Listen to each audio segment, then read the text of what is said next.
5ই জানুয়ারি কেন্দ্রীয় agency enforcement ডিরেক্টরের 8 প্রতিনিধির দল সরবেরিয়া আকুনজিয়ে পাড়ায় শেখ শাহজাহানের বাড়িতে আসেন রেশন দুর্নীতি কাণ্ড নিয়ে। তারপর কিছু সময় অপেক্ষা করার পর শেখ শাহজাহানের বাড়ির মূল গেটের তালা ভাঙতে গেলে জনরোষের শিকার হন ইডির আধিকারিকেরা।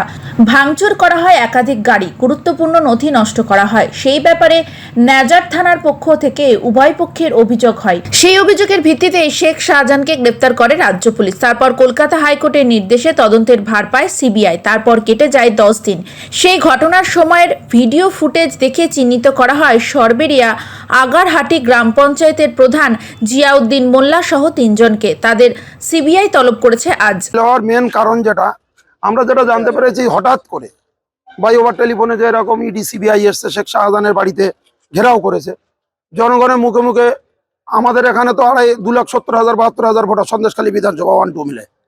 খবর হতেই জনগণ, যারা গরিব দুঃখী খেটে খাওয়া মানুষ, তারা খবর পাওয়ার পরে তারা সবাই এসে হাজির হয়েছে। যে শেখ শাহজাহান মানুষের জন্য করে, গরিব দুঃখী খেটে খাওয়া মানুষের জন্য করে, তার বাড়ি ইডি সিবিআই ঘেরাও করলো। এটা হচ্ছে জনগণের বক্তব্য।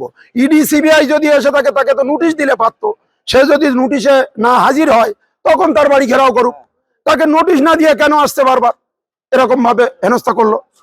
এর মেন নায়ক হলো শুভেন্দু অধিকারী। 30 তারিখে বসিরহাটে বলে গেছে, আমি ওকে দেখে নেব।